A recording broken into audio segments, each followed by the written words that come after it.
Welcome to the video for the weeks of September 11th and September 18th. I'll be out of town for a few days next weekend, so I'm going to combine these 2 weeks. We start with a high quality workout for the week of September 11th, which are 2-kilometer hill circuits. And this circuit that we use for our group run is pretty much either up or downhill. There's not a whole lot of flat, and the flat goes by so quickly, you forget that it was there. Your legs know that there was a lot of uphill and downhill. And that's kind of the point of the workout. The effort is at 85% plus, so threshold plus. You'll be going over threshold at points, going uphill, maybe below it a little bit when you're going downhill, or maybe a little bit on the flat. But we want to keep as consistent of an effort as possible. And if you find something that's adequately hilly, if you look at your pace graph for the 2 kilometers or 1.25 miles, it will go up and down. If you can maintain a pace going up a significant hill, and it's the same going downhill, you're probably under or overrunning part of that workout. So it's okay for the pace to vary. We're more focused on the effort and getting that good, strong threshold plus average effort over the distance. And again, if it's hilly enough, you'll see that change in speeds. We have a nice figure 8 circuit that we use here. You might just find the hilliest section that you have convenient to you, and maybe it's an out and back, maybe it's out and back. So you can kind of play with that a little bit to find what you need. If you have something that works really well for maybe a mile, we can figure out the distances there and end up with the same total distance. Also, you can end on the flat or start on the flat. If here we start on an uphill, but if we'd start on a flat, that'd give us a chance to get a nice speed going, get into a rhythm, get into that effort, and then hit that hill.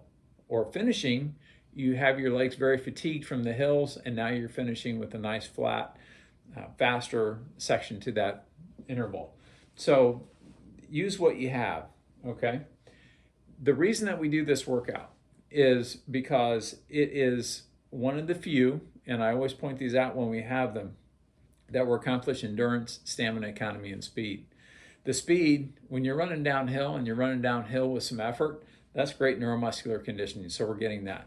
We're getting the economy because at points you will not be aerobic, or at least comfortably slow. So you'll be over threshold a little bit, maybe a lot at points, depending on your hills. So we're getting that economy. We're driving up VO2 because of that hard breathing. We're getting stamina because these are long enough that your muscles have to continue to contract forcefully for the duration. And then when you get a little bit of rest and then come back and do it again, that's building stamina.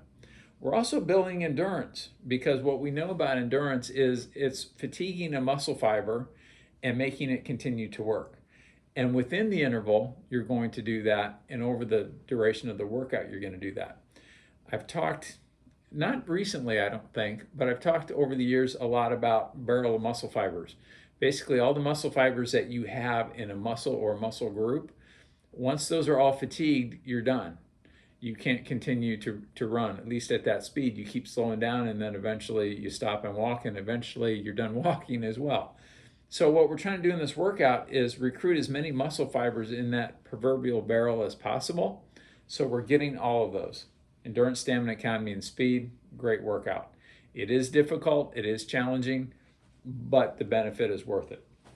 The moderate quality workout for that week is a steady state run at 75 to 85%. And yes, your legs will probably still have some fatigue from the hill circuits coming into that. So this might be a run at 75%. If you recover really well, it might be more at 85%. We'll see where that is. Either way, we're building stamina, because even if your legs are pre-fatigued, you're running at enough effort that your muscles are having to learn stamina, the ability to continue to contract to maintain a pace. You're breathing hard enough even at 75%. That's starting to get close to marathon race pace.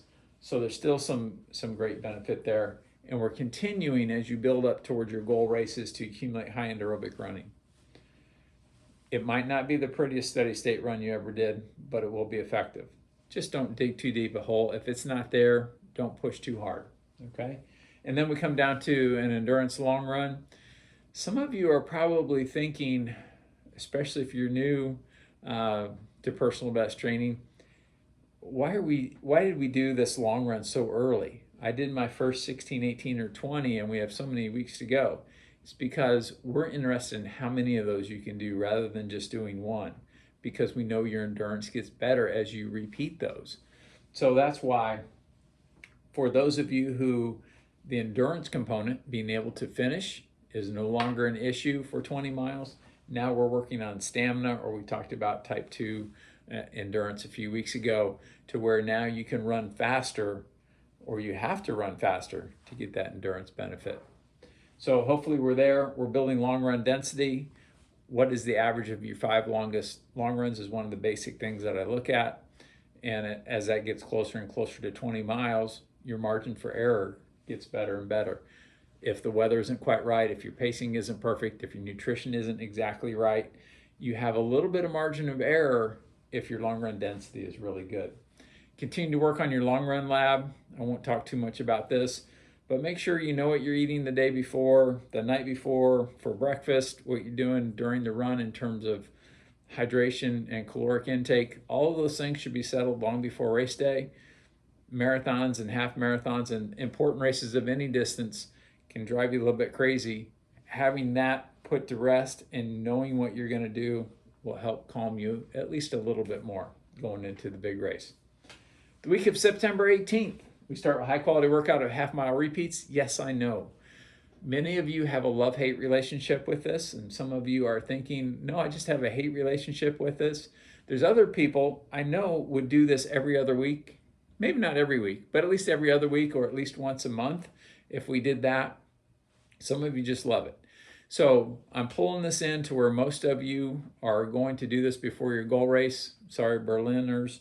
I think we missed out on that. But we're doing half mile repeats, or 800s if you want to use the track, and those should be at threshold.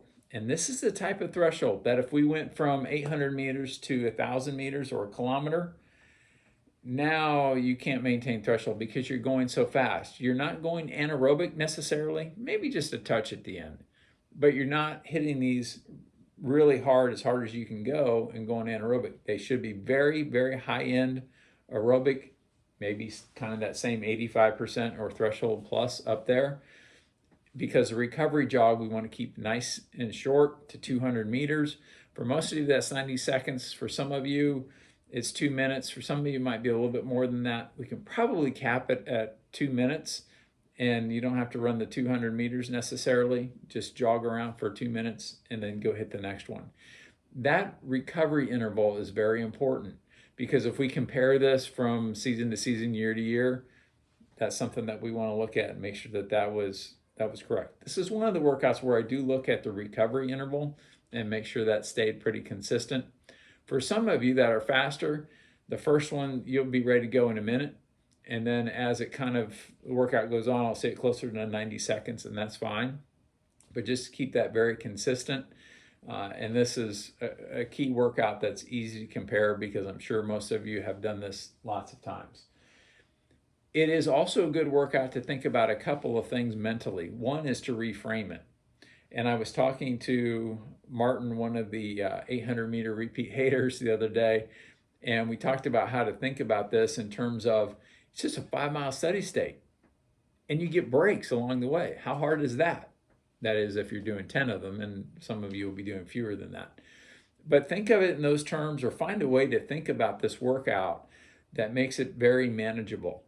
Because you're going to want to do the same thing on race day, right? 26 miles, that's a long way, especially once you're under duress, maybe somewhere in the middle, to where maybe it's only 10 miles to go, but 10 miles sounds like a whole lot longer than it does right now as you're hearing me say that. So find a way to frame this workout and make it manageable. Focus on now. That's a big deal. Anytime that you're under duress and you're working hard, is if I can focus on right now, I know I can do this.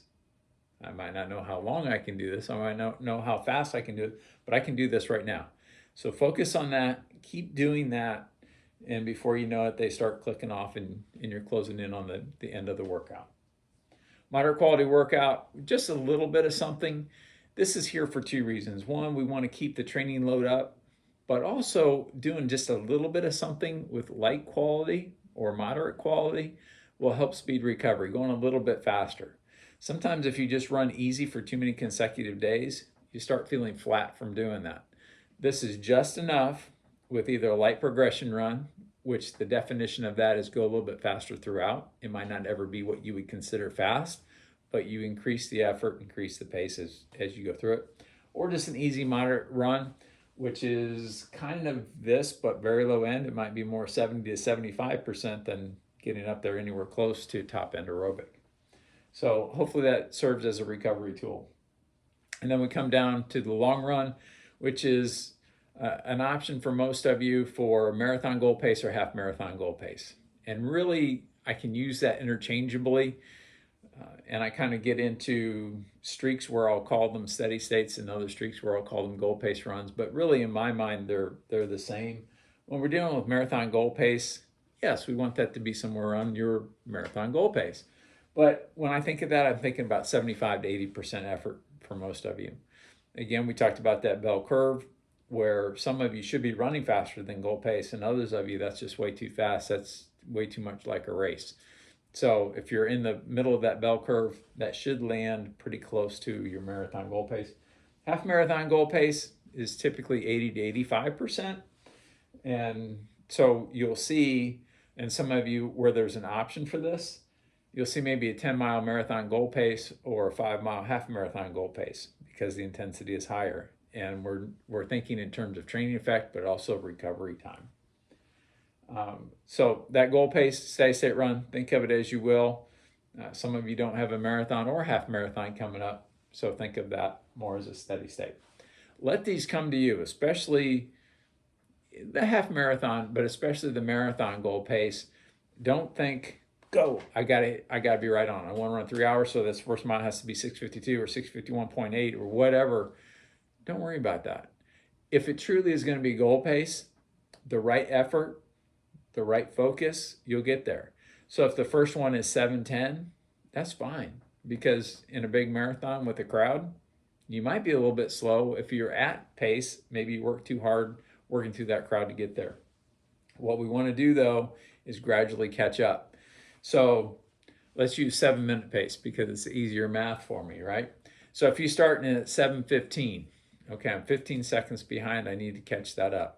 Okay, the next one is 7:05. Now I'm 20 seconds behind.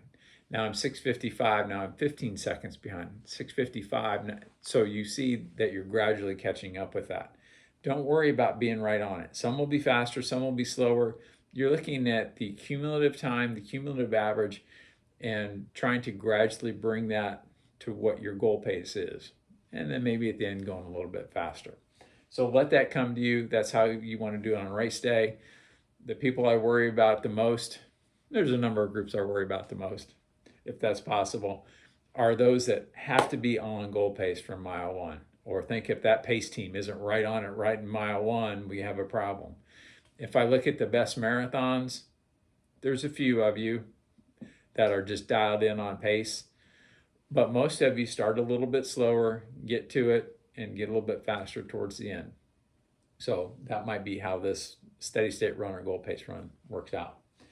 So there's a couple of weeks for you. The last thing I'll leave you with is we're getting really close to goal races. Most of you are within 7 weeks or less, some of you really close. If that's the case, staying healthy is very important. If you have concerns, if you have aches or pains, if you think the training level is a little bit too much for you, whatever that is, we need to stay healthy. We don't want to waste the work that you've put in the bank so far. So talk to me on that, and let's make sure that the training level is right for you. Have a great couple of weeks.